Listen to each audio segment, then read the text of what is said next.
Hello viewers, I am Kausalya. Today we are going to see how to find the transfer function from a given signal flow graph.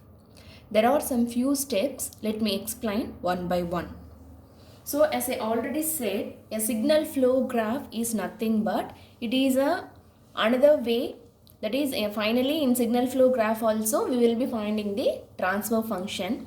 So here as the name indicates, here there will be flow of signals, that is signal will move from one node to another node, right?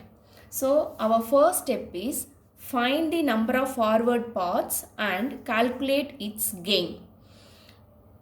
You have to find how many forward paths. So what is meant by a forward path? A forward path is nothing but you will be having some nodes like this and the flow of signal should be like this. Okay, it should flow forward. This is known as forward path, and calculate its gain. For example, here let the gain be G1 and here let the gain be G2. So the forward path gain of this path will be, it is nothing but G1 into G2. Just you have to multiply. Right. So this is your first step. And the second one is find the number of individual loops and calculate its gain. So here individual loop, a loop is nothing but a closed path.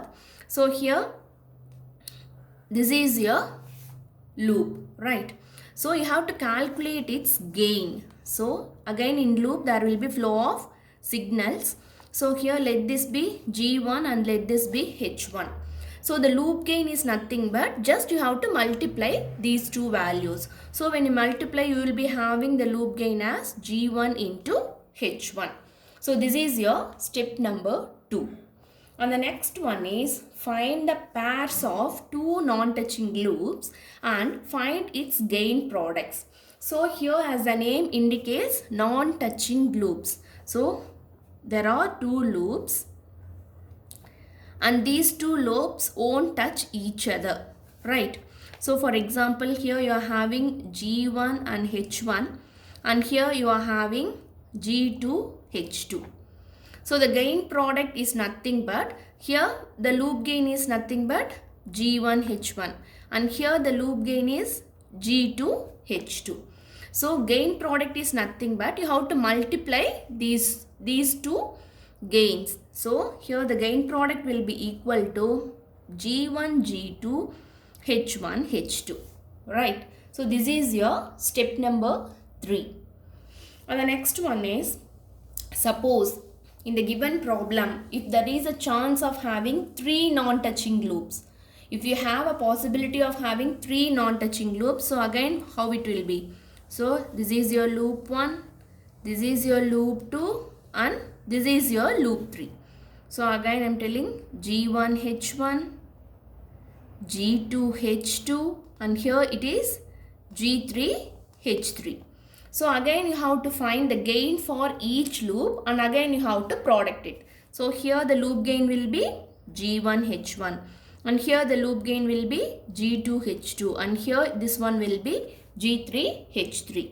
So again gain product is nothing but you have to multiply all these 3 terms. So here you will be having the gain product as G1, G2, G3 and H1, H2 and H3, right?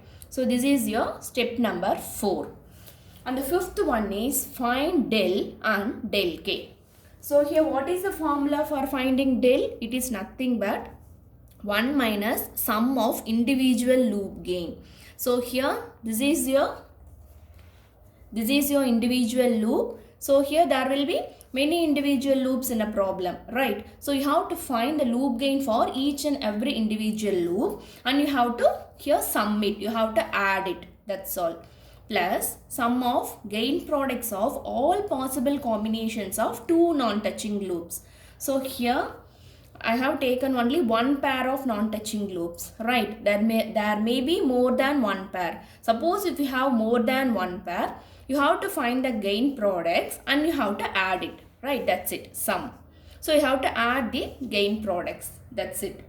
Suppose if there is a possible of 3 non-touching loops, again the same procedure, you have to calculate the gain products and again you have to add it, that's it. So this is your del. And the next one is del k. So del k is nothing but you have to again calculate the del. For which part you have to calculate del? For that part of the graph which is not touching the kth forward path. This will be more clear while solving problem, right? Because there will be some forward path. Okay, the first step is right there. This is here. We have to calculate the number of forward paths. So here again you have to calculate, that is in the forward path there may be some part, okay, which the forward path does not touch. So for that area you have to calculate the del k.